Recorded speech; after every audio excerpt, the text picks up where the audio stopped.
Welcome to the Explainer. Today, we're going to break down a really clear and practical guide for bringing our schools into the digital age. This is all about doing it right, a real roadmap for transformation.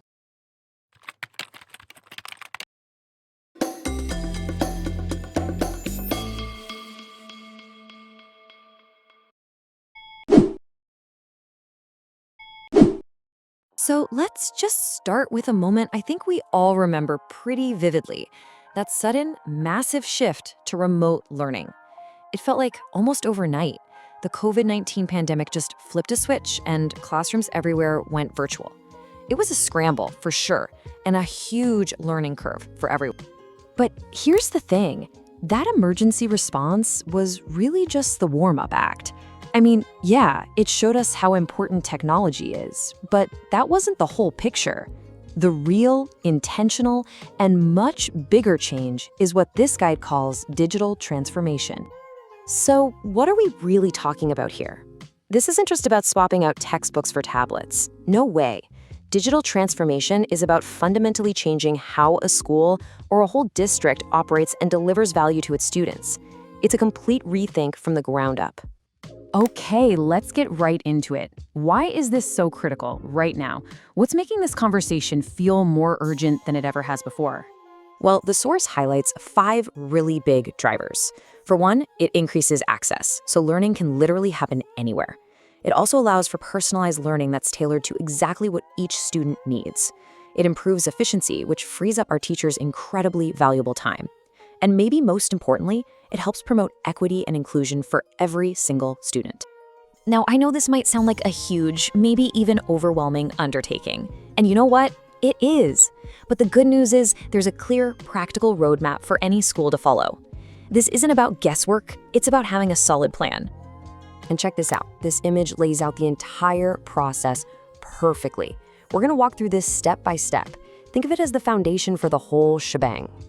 It's just a beautifully logical flow, right? First, you figure out where you are, then you plan out where you want to go. After that, you actually do it. You implement the plan. And finally, you keep that momentum going and keep improving. So let's break these down. Let's start with step 1, assess. You just can't chart a course if you don't know your starting point. This means you got to figure out what's actually needed by talking to everyone, teachers, students, parents, and digging into the data to find those real pain points and, of course, the opportunities. Okay, so once you have that assessment in your back pocket, you move to step 2, developing a rock-solid plan. And this isn't some vague idea. We're talking about a detailed blueprint with a super clear vision, goals you can actually measure, a realistic budget and timeline, and a strategy for keeping everyone in the loop. Now, what's really fascinating about this slide is where the focus is. Implementation is about people first. Before you launch any new shiny programs or install new hardware, the absolute key is to identify and train your staff. Technology's just a tool, right? It's the people using it that make it all work. And here's a crucial point. This is not a one-and-done kind of project. Step 4 is all about seeing this as a continuous cycle. You have to keep providing training, stay on top of new trends, and constantly ask, what's working, what isn't, and be ready to tweak the plan. You know, when you follow this roadmap, it opens up a world of incredible new tools and possibilities for the classroom. And honestly, this is where it gets super exciting. Just imagine every single student having their own personal tutor powered by AI. This kind of tech can create custom learning paths and pinpoint exactly where a student is struggling, giving them help right when they need it most. It's a real game changer. Or what about this? Taking students on a field trip to ancient Rome or to the surface of Mars, all without leaving the classroom. Virtual and augmented reality can create these immersive, unforgettable learning experiences that just break down all the financial and logistical barriers of old school field trips. We can also make learning way more engaging by using elements from game design. You know, things like points, badges, and leaderboards. They can turn really complex subjects into fun challenges, which actually helps students remember more. It just taps into how so many kids already interact with the world. But of course, like any big journey, you gotta watch out for the potholes in the road. Being aware of the risks is the first and most important step to getting past them, and this guide is really clear about that. The guide points out a huge one right away: security and student privacy.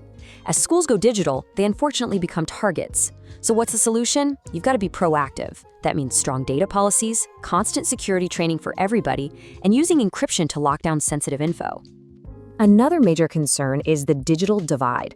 We absolutely cannot let technology make the gap bigger between students who have access and those who don't. The solution here is a deep commitment to equity, providing devices, tech support, and working with the community to make sure everyone's connected. And of course, you have to deal with, well, us, people. We can be pretty resistant to big changes, right? The guide solution is all about support and communication. Provide amazing ongoing training, really listen to everyone's concerns, and then celebrate and share the wins to build momentum. So, we've got the plan, we've got the cool tools, and we know the risks to watch out for. What's the one thing, the driving force that ties all of this together and actually makes it succeed?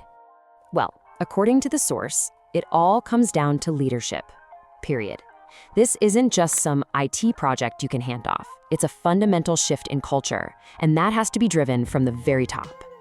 You see, effective leaders are the ones who give everyone that clear vision we talked about. They're the ones who spearhead the planning, who champion communication, who manage all the change with empathy, and who fight to get the resources to make it all happen. Without that strong leadership, even the best plans can just fall flat. So this guide really does provide the map, the tools, and the warnings. It lays out a clear path for any school that wants to make this leap, and it leaves us with one final big question for you to think about. Now that you have the map, what's the very first step your community will take on its digital transformation journey?